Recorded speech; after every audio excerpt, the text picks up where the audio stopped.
All right. So guys, it is 10:30. We love to start on time and end on time. So I'm going to go ahead and pull up. I'm going to share my screen with you. This is always, let's see.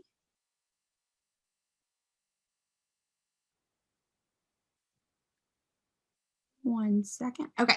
Now today,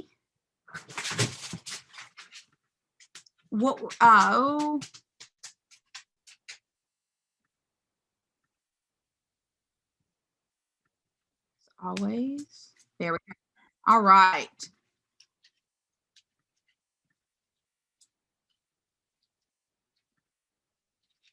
Okay.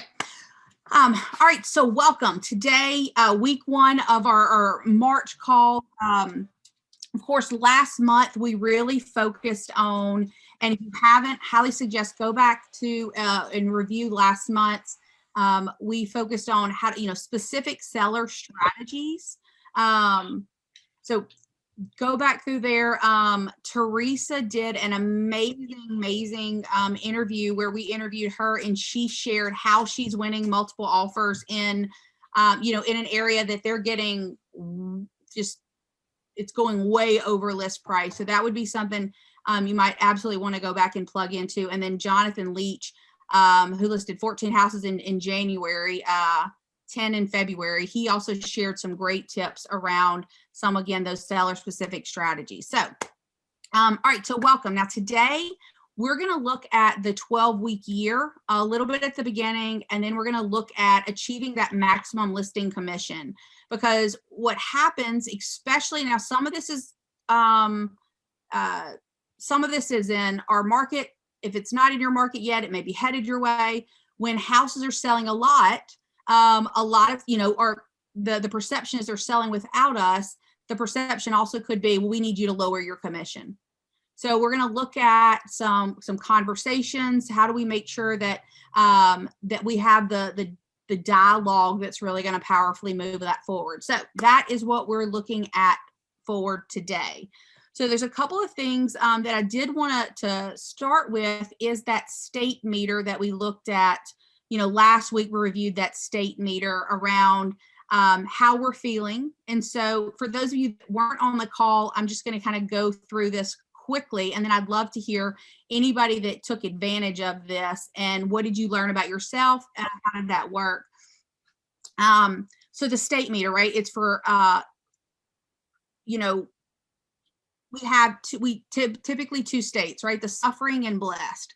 Where are we on that? What are the typically 10 to 12 emotions that we're feeling at a time? And then we looked at how we incorporate our physiology, our focus, and our language to move closer to the desired state. So who took advantage of what they learned from the state meter? How did you utilize that this week, even if it's just the awareness of it?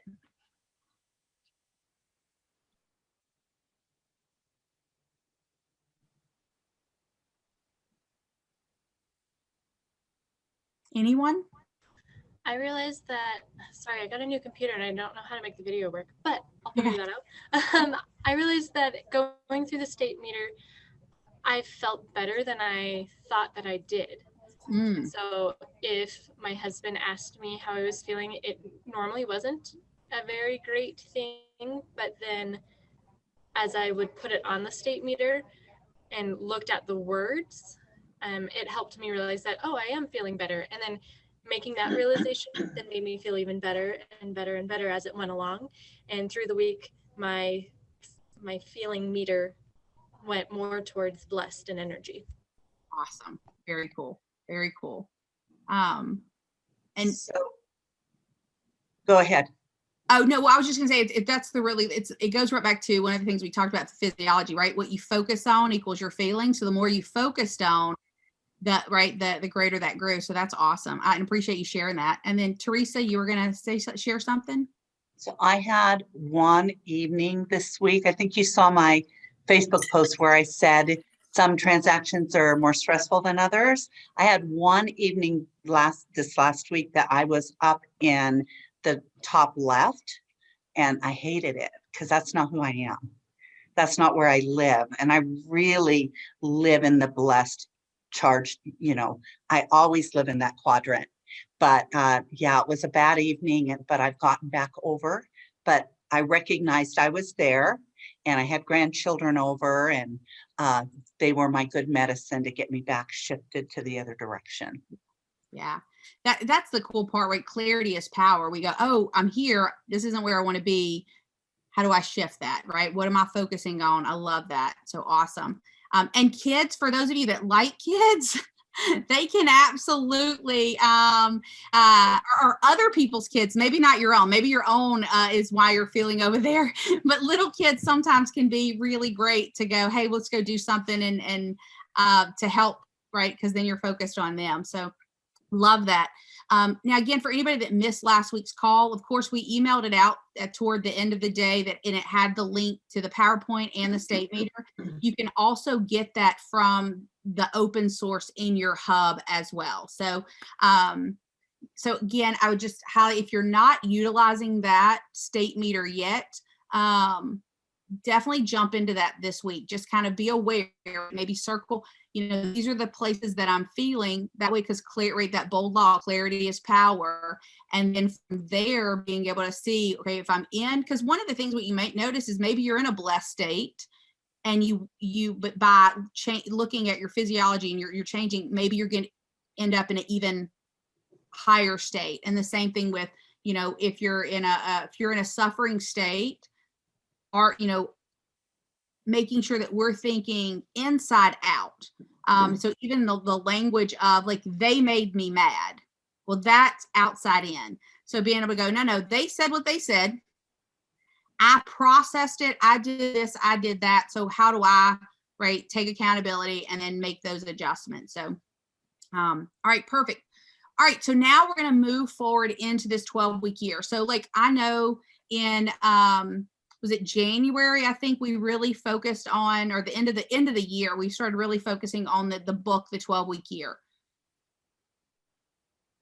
Interesting enough, and we're going to actually pull that up. So for you guys that are in front of your computer, and if you're not, that's okay, because I'm going to share it in a minute. But if you want to go to your hub and pull up where it says your vision, your reality, so that as we talk about some things, I'll direct us back to that. And we're not going to, I'll just be kind of, like I said, pointing out some things. So if you don't have it up, it's absolutely okay. We're doing one of two things. You're either about to start your journey of the 12-week year, or you're continuing your journey on the 12-week year. Because for those of us that started the 12-week year in January, we have 4 weeks left. I believe we're at week 8 or 9 right now, to end that, right, our 12-week year. There's some power in being able to do that. And one client that works with me, she actually started hers before. So her 12-week year, right, ended last week. So we were actually able to look at it and go, okay, how do we do? Like, we're really able to process that in real time versus always thinking we have more time because the year seems so long. So one of the things that I'm going to ask you guys to do, if it's safe and you're not driving, I want you to answer these questions just write down. I'm going to give you about 4 minutes, a minute for each question. I want you to write down the answers to these questions for yourself. So how is it that some people seem to accomplish so much while the vast majority of people never accomplish what they are capable of? Just jot down your answer and then go straight into, if you could fully tap into your potential, what might be different for you? How would your life change if each and every day you performed up to your full potential? And then what would be different 6 months, 3 years, 5 years down the road if each day you were at your best? And go ahead and just answer those questions.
Take about the next minute and finish that out.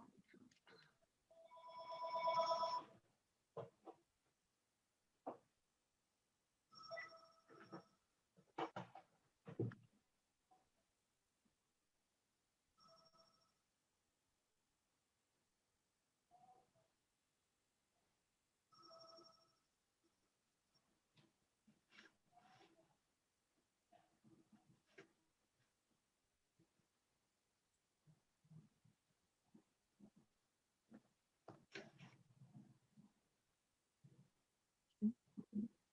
30 more seconds.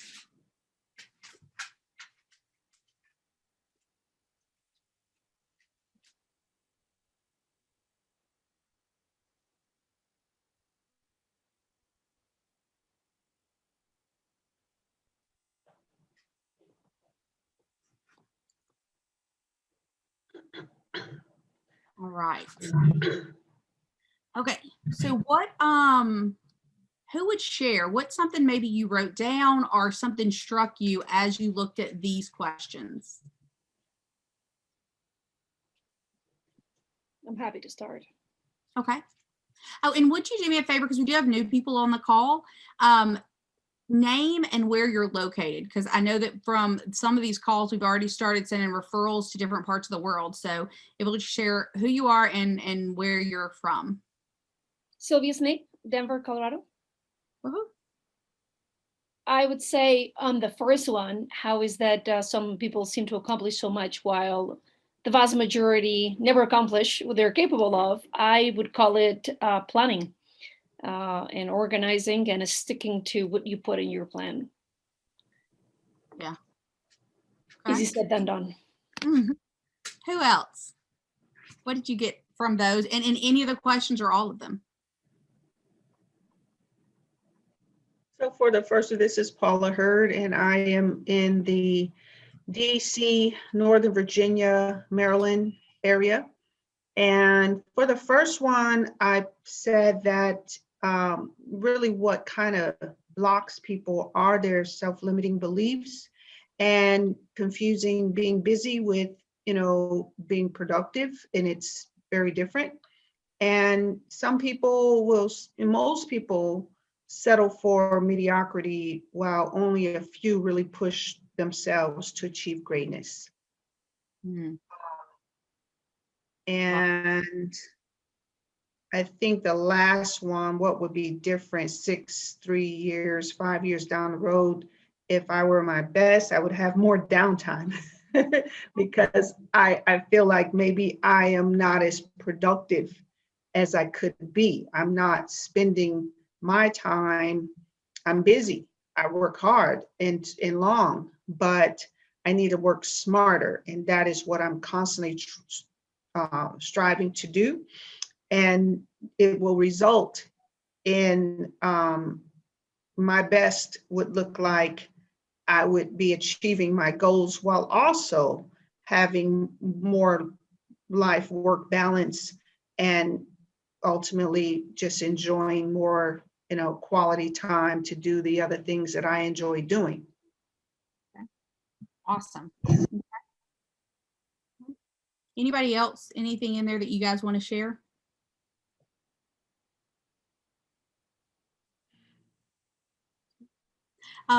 So this is, y'all both made some just huge points there. And there is, the cool part about this is there's no right or wrong, right? This is your truth, right? This is for you. There's a couple of things I'd love to point out. So you mentioned, Paula, the limiting beliefs. Absolutely. Right. One of the things that typically, if we don't get what we desire, it's typically it's mindset or it's a skill set. Right. So, right. Mindset or skill set. So kind of keeping that in mind. And sometimes we think it's a skill set and it starts with the mindset. And yet the more confidence we have in a skill, right, the better our mindset is in that as well. And then one of the how is some people seem to accomplish so much while the vast majority never accomplish what they're capable of? I think you nailed it, Sylvia. I would add one piece is they don't actually know what they desire to accomplish. Right? Like if we don't know where we're going, and it's interesting, but a lot of us, right, high achievers, hard charging, we haven't taken the time to go, what is actually our vision? And so it's hard to go hard charging for something because we're not really sure what that looks like, or we think, or maybe we get trapped up in the how, right? We're going to make that happen instead of the what if. And then the last piece that I would add to this is and this kind of goes right hand in hand with what we looked at last week with that state meter, is making sure that, are we paying attention to our language? So, Paula, you mentioned busy. What if we started adjusting that to, because I'm busy, like you said, I'm busy, doing what? I'm productive. I'm taking market share. I'm intentional. I enjoy quality time with those people that matter the most. Sometimes those sound like affirmations. They absolutely can be. And it's the language directs where we're going to land, right?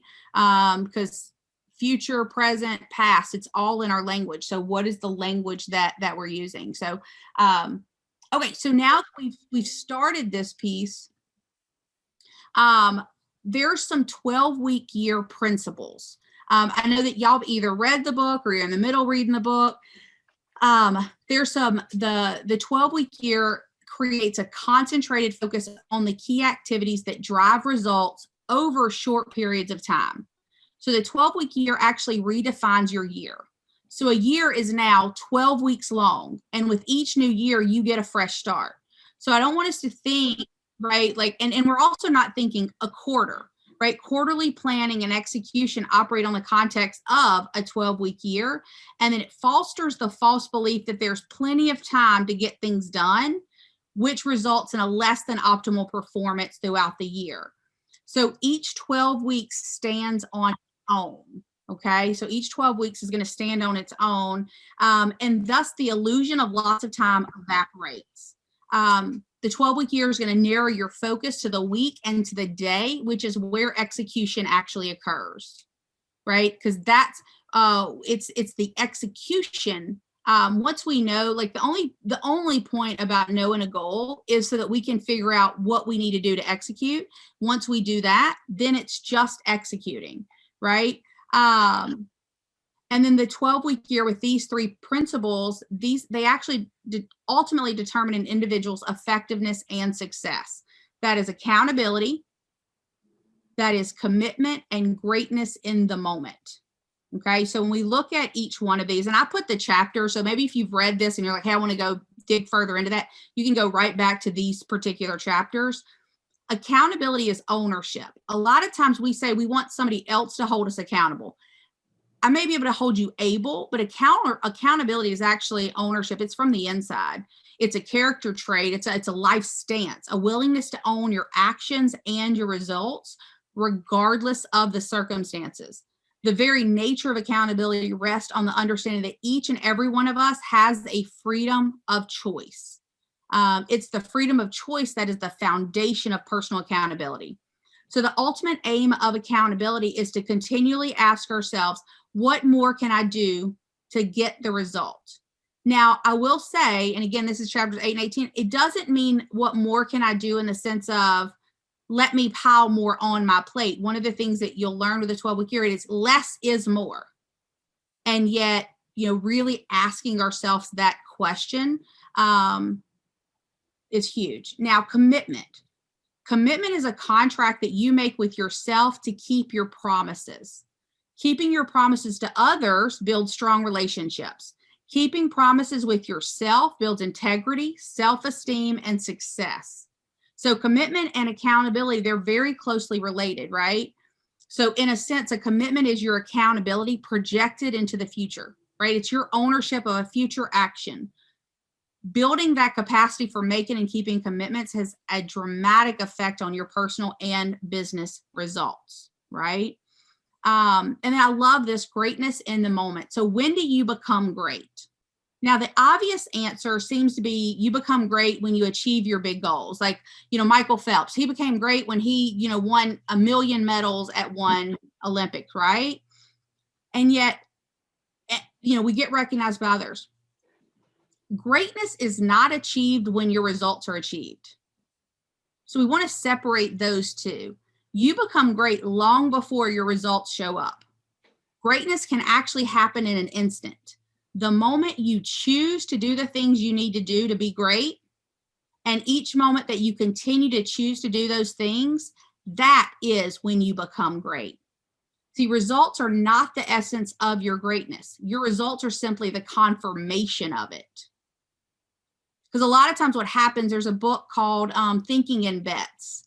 We have a result, and then we say whether all of those action steps in front of the result was good or not. So like if we want to, list a house, we list a house and we go, oh, well then everything I did was great. Maybe, or maybe, right? Maybe not. You just lucked into it, because sometimes you can do everything that you should do and they decide not to list the house. And then if we're not careful, because we're just tied to the result, we go, oh, well, everything we did, wait a minute, they decided not to take the job, right? So we got to make sure that are we focused on the greatness happens in the moment when we make the decision, and then every moment when you choose to do the things that results in that. Can you think of a time where you no, we'll come to that in a minute. I do want you to be thinking of a time where you were great in the moment when you made the choice. And I'm going to ask you guys about that in just a bit.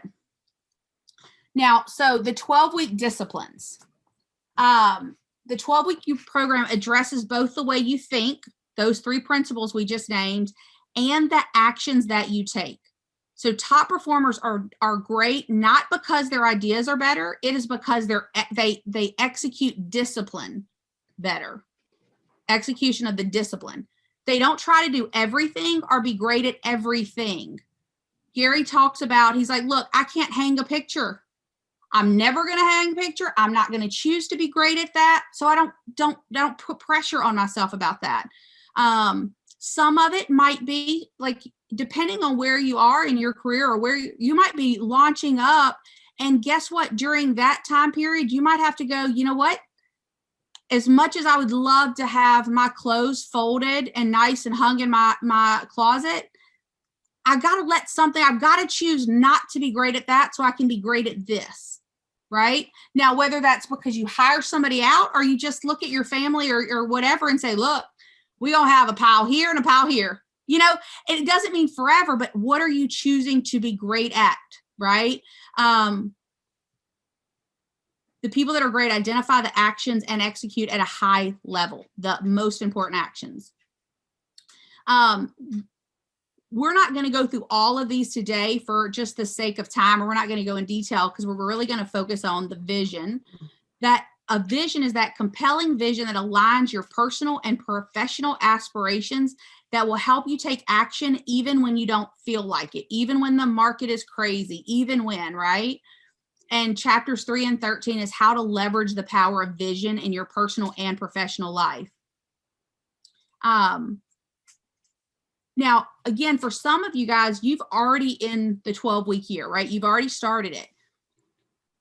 What that means is you're about week 8 or 9, your 12-week year is about to be over. You're going to keep playing that play. You're going to keep that. And at the end of a year, we start planning the next year. So this is going to be our opportunity where you go, okay, we're going to do these steps because we're going to be planning our next 12 weeks. Sorry.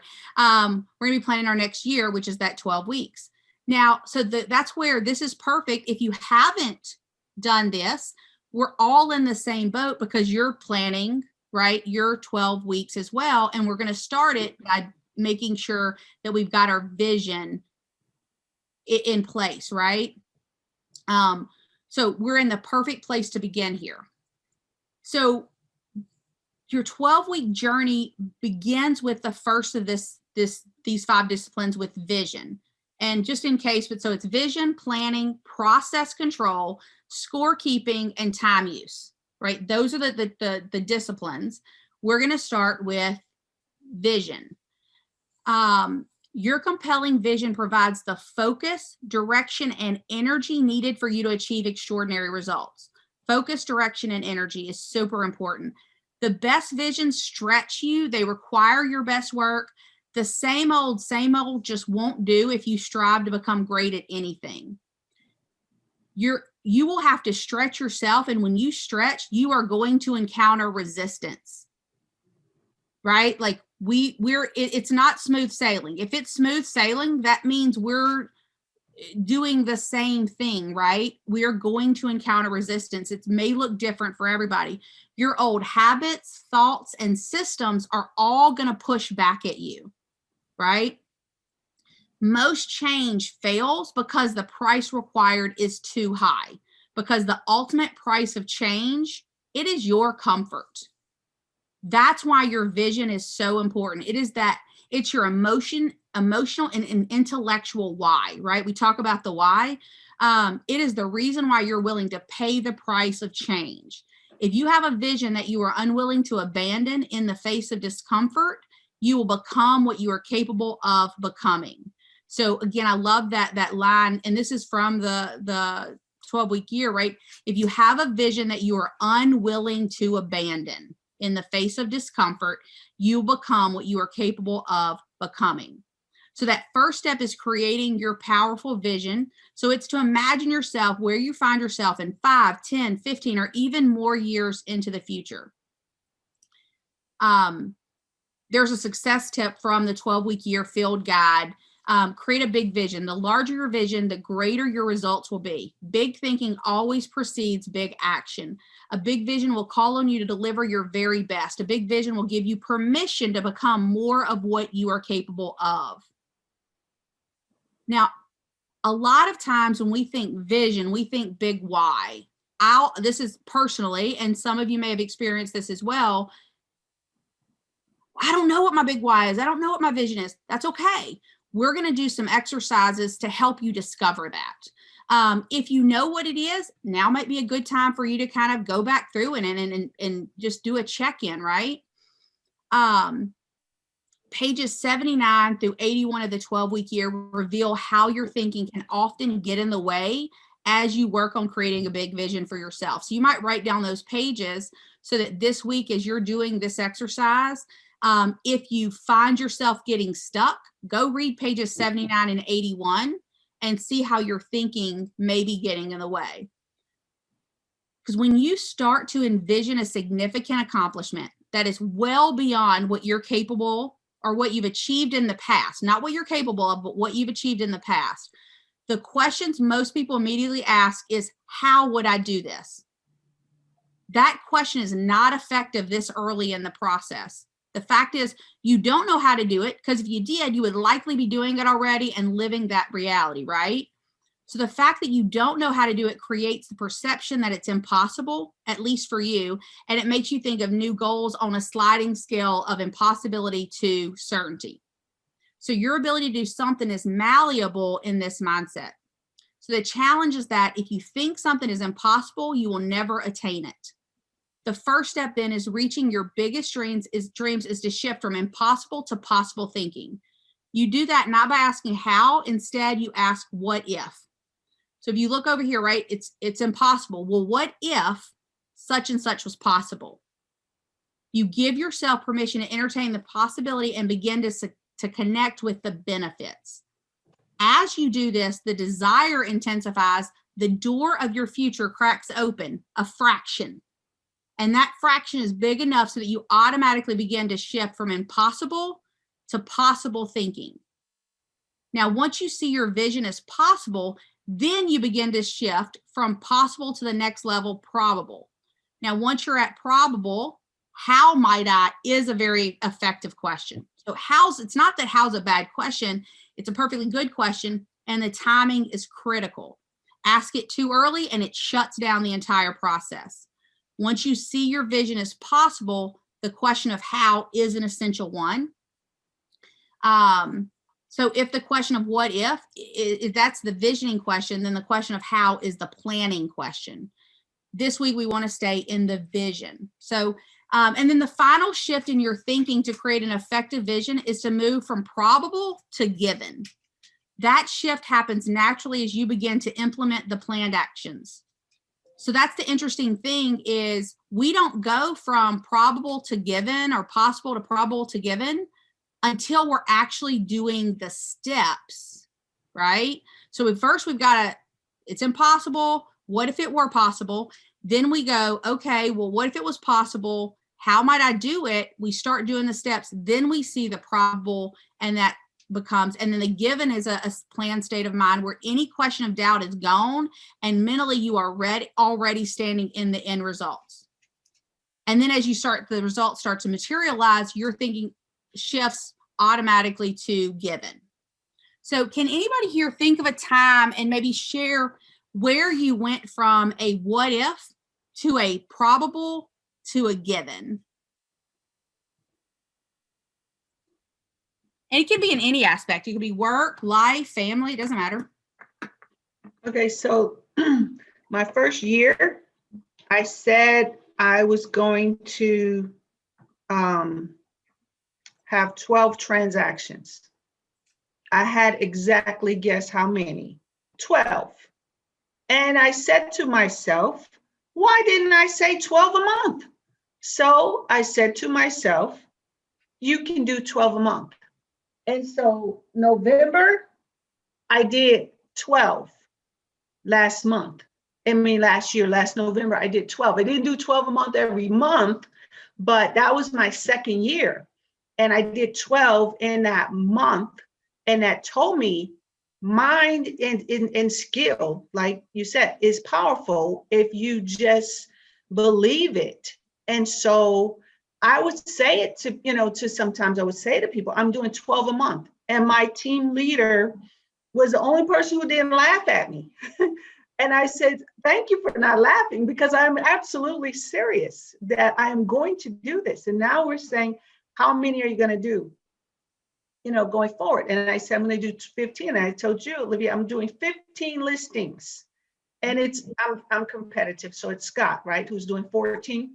Uh-huh. So that's how I John, came up with 15. Yeah. But it's what happened, and it wasn't impossible in my mind. So I never started with the impossible, but so I started with the possible, and I worked towards the probable, and then making that happen. And I knew it was just a process. Yeah. Well, and this is the interesting thing. At some point, it was impossible because I wasn't licensed yet. Truly. I wasn't, right. And then you went into what if. True. Now, yeah. And the other interesting thing is I'm also thinking this is going to be an opportunity for you to come back and go, what is impossible? Because if I can believe I can do that, right? You're already seeing the possible. you're going to take the steps, you're going to see the probable and then the given, and yet maybe there's something else, right? So when you talked earlier about, thinking of it such a way that you have the family time that you in the counterbalance, maybe that's the piece right now that you're seeing as possible, and we need to go, what if it was possible? So thank you for sharing that. Yeah, absolutely. Anybody else have an example of where they went from impossible to possible to probable or given?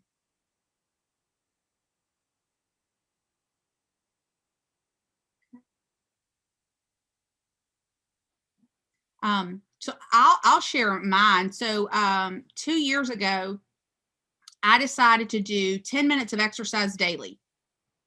That was a 66-day challenge, 10 minutes of exercise. And then I decided, I was looking at a book called Atomic Habits, and he talked about if you want to be an athlete, you do athletic things. If you want to be a runner, you run. And I said, well, be a runner. And runners run. Now, keep in mind that I couldn't run a mile at this point. I have in my past said I want to be a runner, and I've run like a 5K, barely made it through, walked some of it, and thought I was going to die, and then quit running, right? Like there was, so I just, I said, okay, what would be the longest thing? Like it would definitely pull me through a 66-day challenge marathon. So I said, okay, I'm going to get through 66 days. I'm going to have that habit. This was in December, November, October, September-ish, August, September. And now I had no idea how I was going to do it. Because at the time, I really thought people that ran marathons were dumb, because why would you, I don't even want to drive my car that far, right? And here I am going to really, who run for 5 hours? What? And then, then I went to the how. What if it was possible, right? I went through that, and then I went to the how. How might I? Okay, I need a training plan. I picked my marathon. I started doing the activities. What was interesting, whenever I got, I'm getting background. Are y'all getting an echo? Maybe it went away. I don't know. It's good now. Okay, so what I discovered is, I picked the marathon. I started doing the activities. The day I was able to run 10 miles, that was the first day that I actually thought that I would could do the marathon. Like I'd paid my money, but in my head, this ain't happening. And the day that I ran 10 miles, I actually was like, oh God, okay, this is probable. Like I can probably do this. And then when I did 19, I was like, oh, I can do this, right? I got this. So, always thinking, going from that impossible to possible, what if? And then we don't actually move into that probable or given until we're actually doing the activities, right? That's because a lot of times we wait for, when I'm motivated. No, motivation shows up when you're moving forward. It's right. So this is the exercise that you guys are going to do. And I've got to echo. Mon, can you help me out? Let me see. It's because I think it's because Avery. It's echoing from Avery's. Avery. Yeah. Avery's So, the culprit. Can you mute Avery? See if that helps. All right, there you go. Thank you. So this exercise is designed to prime the pump and to get you thinking about the possibilities in your life. So I want you to make it fun. Dream about the things that truly excite you. Vision is the first place where you're going to either expand or limit the results in your life. So your goal is to create a stretch vision that is emotionally compelling for you, one that incorporates and strikes a balance between both your personal and professional aspirations, right? And remember that you are going to have some pushback against your limiting beliefs. I don't need it. I don't want it. What's the point of it? You may consider some big and challenging elements to your vision that's going to cause you to bump into whatever your current limits are. You may even feel some fear and anxiety as you contemplate what it will take to reach your vision. Don't give into that fear, right? I love that. A fear, false evidence appearing real. Forget everything and run, right? That arises from your current thinking. And we never get to our next level from our current thinking. So anxiety could creep in when you begin to think that you don't know how to do something that's needed to reach your vision. That not knowing can make you feel uncomfortable. This discomfort can turn into anxiety, can ultimately even keep you from trying this exercise, right? So let go of the how I will do this. That question we'll tackle later. For now, you're going to focus on the what if. What if you could accomplish your big vision? What would be different for you, for your family, friends, coworkers, community, place of worship, right? So we talked about making this fun. Maybe you do this with a loved one this week. Maybe you do this with your entire team. You're going to take a timer. You're going to set it for 20 minutes, and you're going to do this exercise. Now, you'll notice, and you do this on a piece of paper, you'll notice the column is achieve, do, and be. You're going to brainstorm all the things that you would like to achieve, right? Things that you would like to have, both material and non-material. And then you're going to, what are the things that I'd like to do? And who would I like to be? Now, right, a second home, great family, financial security. Stretch your thinking even further to include things that are well beyond your comfort zone. A private jet, an island, a home in space, right? Now, in the end, because this is the other thing, I think if you may feel like, well, if I put it on paper, Olivia's going to tell me that I got to do it. No, this is literally a mind dump. In the end, some of the things will matter. Some of the things will make the final cut and be part of your vision, and some won't. For now, you're just looking to stretch, right? So you're working to fill out the entire space, at least 14 things. At least 14 things. Go big. And then 14 and achieve, 14 and do, 14 and be. Now,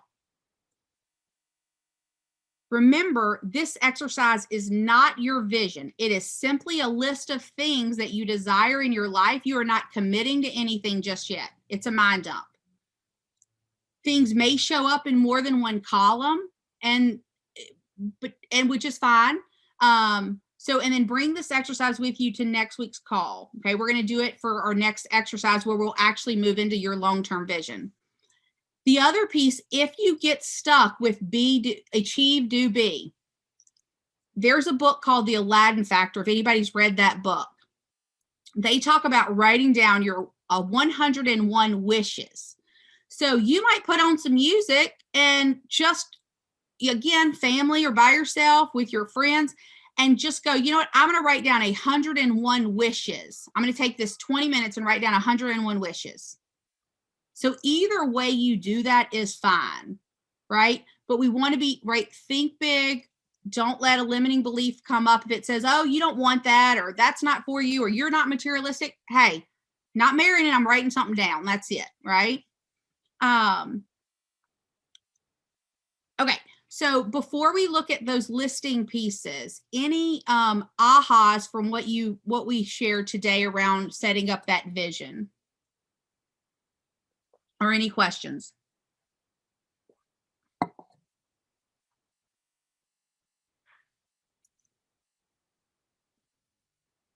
Nothing? All right. So your activity this week, either with the 101 wishes or the achieve, do, be, just write it down, right? Let your mind flow. Take 20 minutes, set a timer. Don't go over. It's be fine if you go over, but for that 20 minutes, just say really focus, turn your phone off, and write that down. Okay.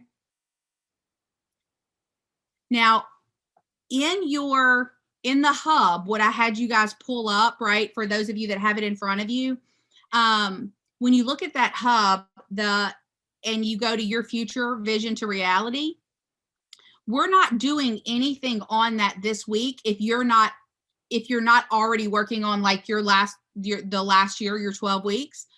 Otherwise, and if you wanted to, you could almost use those 7 circles, physical, personal, right, that we have on that page 1.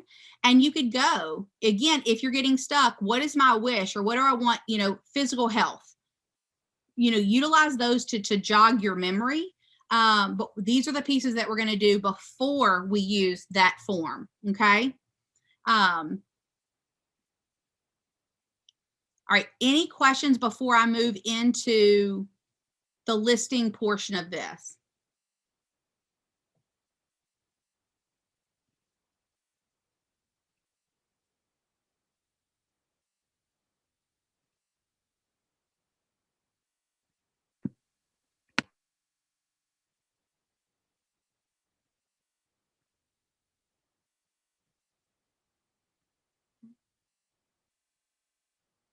And mine, there's somebody had posted something in the chat box. Is that something for the group, or while I pull this other piece up? That's Avery. Okay, he was just They sharing. posted- Okay, Yeah. perfect. Yeah, if y'all need Weatherford, Texas, perfect.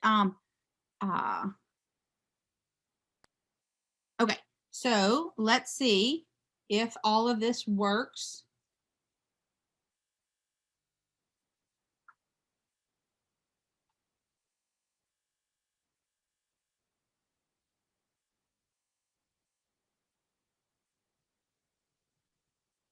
Okay, y'all should see my, like a green screen. And now some papers.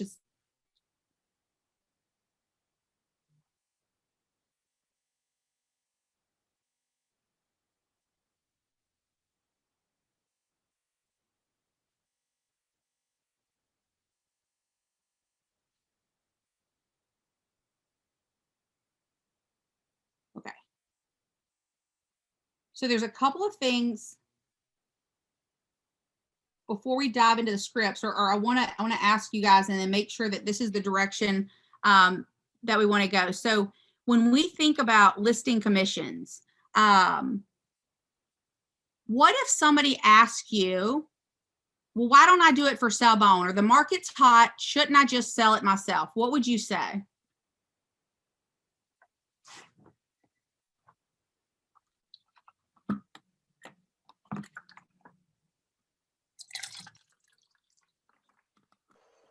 Anybody?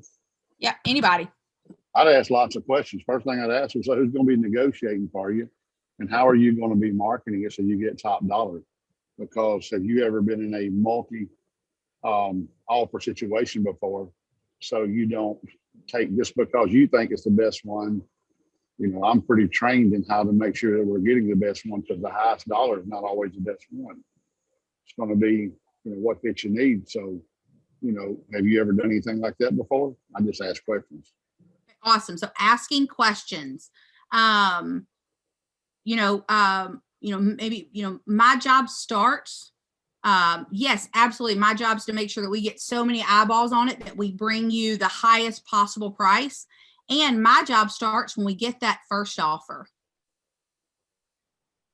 and walking them through, right? What is the value that you bring, right? What about this one?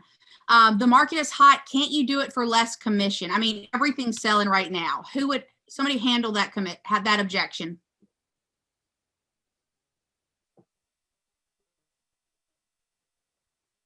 More situation. I've got to make sure I stay on top of it to make sure you get the best deal. I've got to call all of the offers on to make sure who is actually pre-approved, who can actually close, who's the strongest one of the candidates to buy it. And so it's actually going to take more work to make sure you get the best job done. Okay. All right. Thank you, Avery. Is there any other objections you guys are experiencing right now in terms of the commission?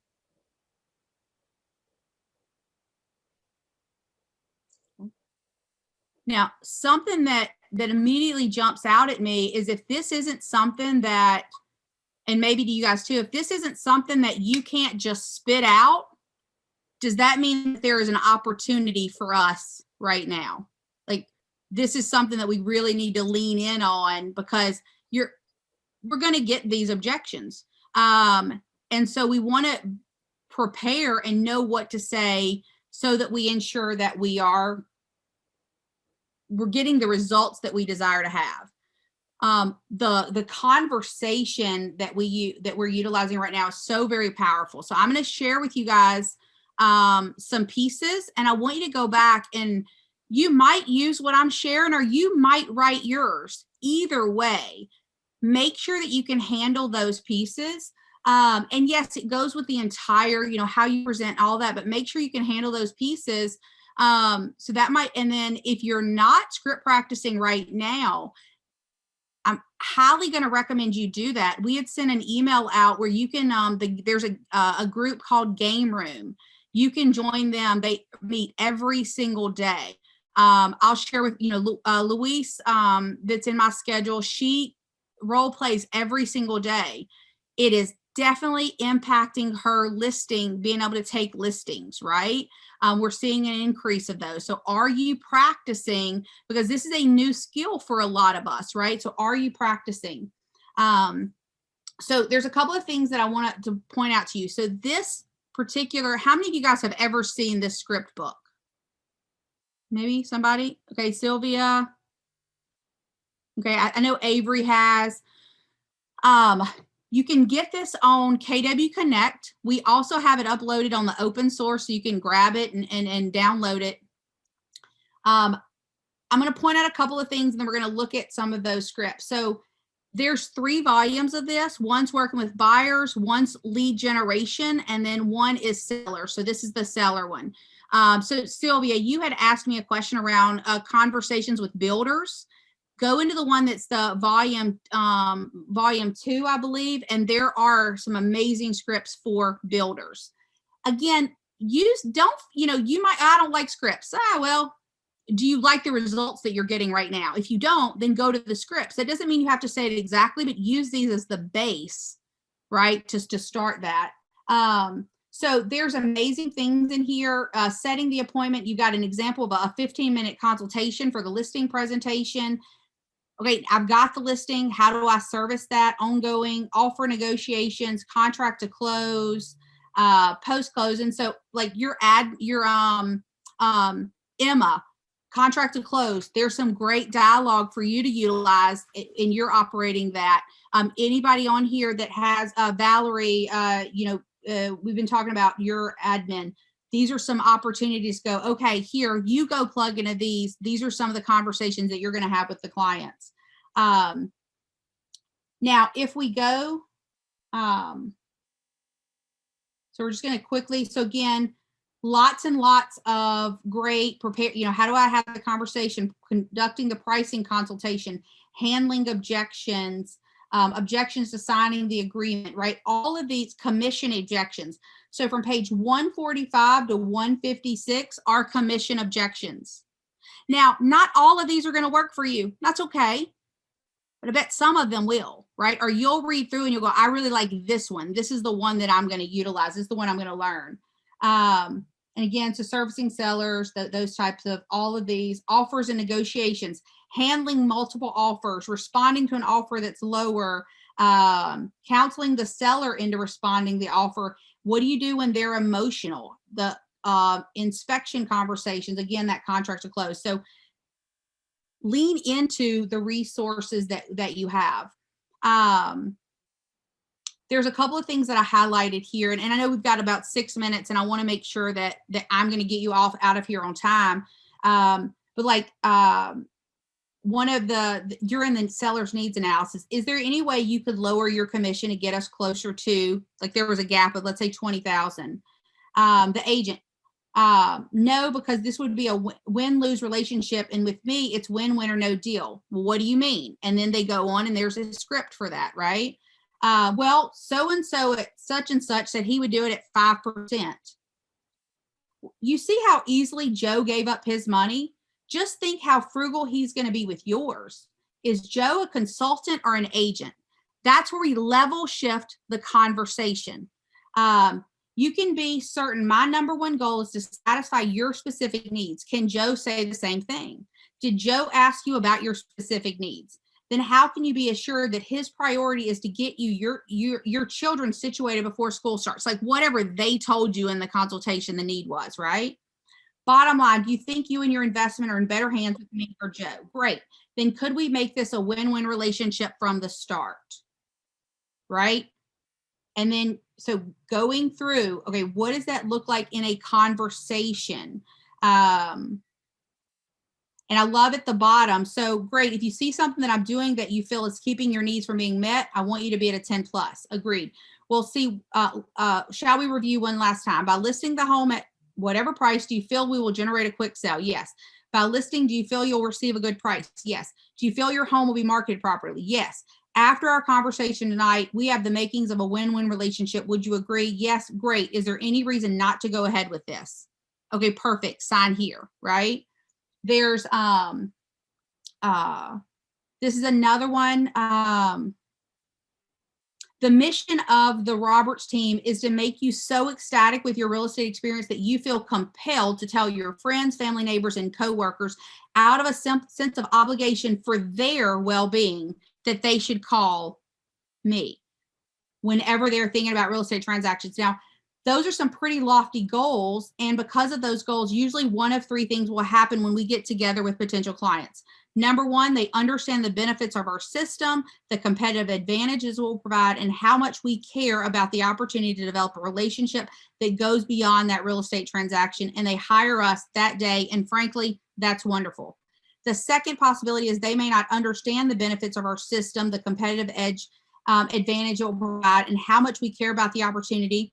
And frankly, that's not so good. And the third possibility, and frankly, I say this humbly, so please don't take it the wrong way, but because of our mission statement, if a client has a need that we cannot fulfill, we'd rather turn them down than let them down 6 months from now. Does that make sense?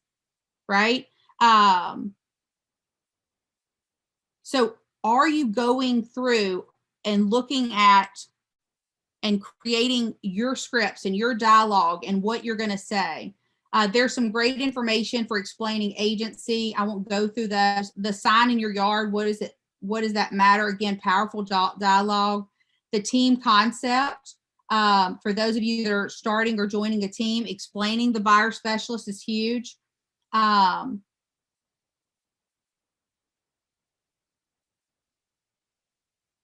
then I want to go to talks about pre-inspections, all of those pieces. So I'm not going to, of course, go through all of this.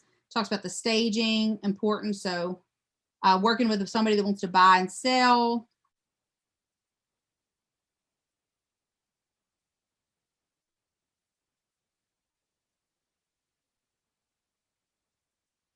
Price objections.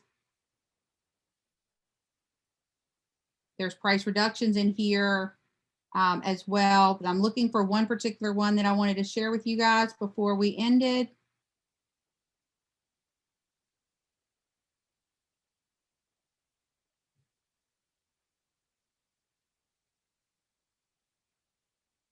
Why should we make the repairs? Why should we sign with you? Those types of things.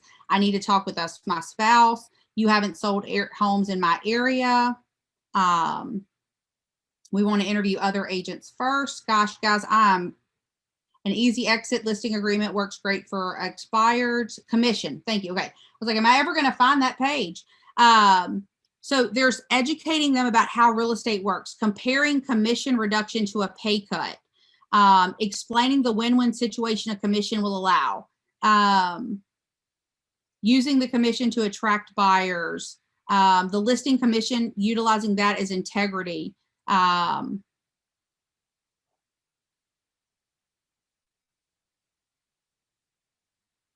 So I know an agent who will work for less. If they could really net you as much money as I can and offer a better value, wouldn't they have all the listings? The reality is they get only a very small percentage of the total listings.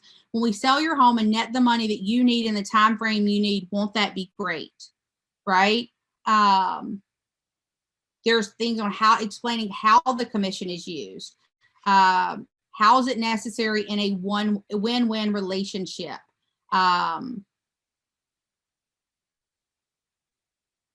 Explaining how the full commission will result in explaining about a for sale owner with the commission. This is what I'm looking for. Okay. Putting a sign in your yard and entering your home into the MLS are only two small parts of the selling process. My job really begins when we get our first offer. Let me take a moment to tell you how the selling process really works. As you can see, there are many points in the process which I consult, negotiate for, protect your interest. In my experience, it's very difficult for someone to do these things for themselves. So go through and make sure that you can answer those questions succinctly, easily, and you're prepared for handling those and explaining that. So,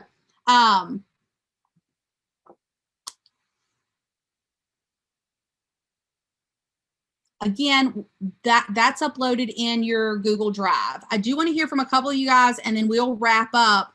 What is your takeaway? Like when you look at the commission objections and how well you're able to handle that or not handle it right now?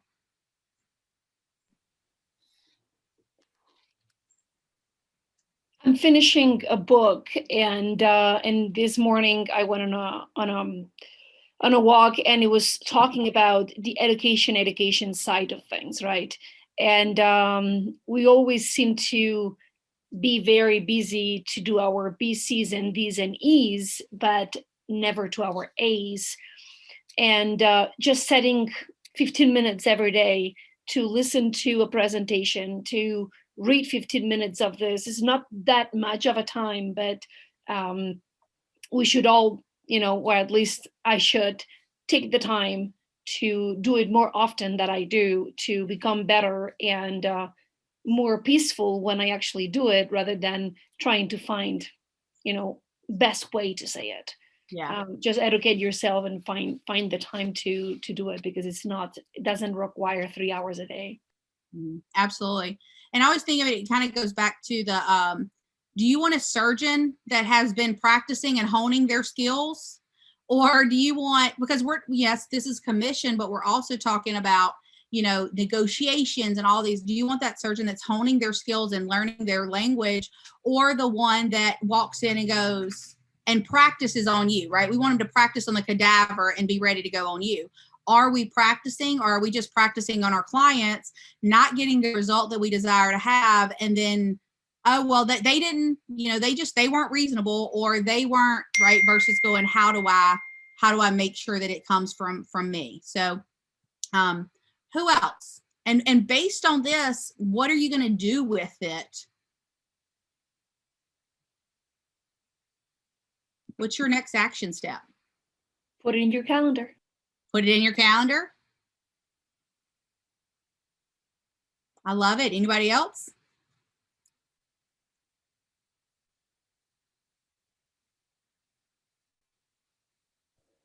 Olivia, where was all that stuff you was looking at a while ago? You have that in your hub? Yeah, it is. It is uploaded in the hub, and it's also downloadable from KW. Yeah, but I wanted some of them notes you had. One other sidebar note. Yeah. Where can I find the 12-week workbook in a PDF form so I can put it in my Notability to download and make notes in it while I'm reading it?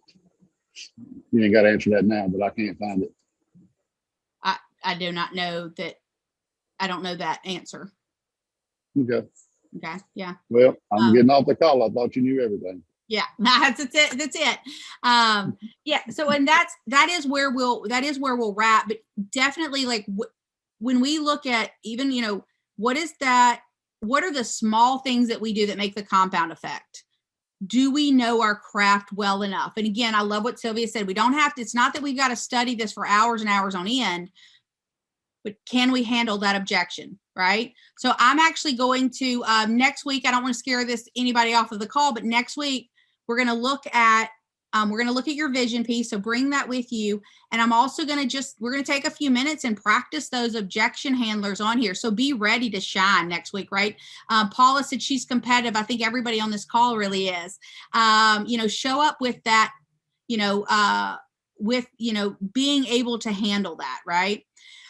All right, we're going to jump off here. You guys have an amazing, amazing week. If you need anything, let me know. That's my time. Talk to you guys later.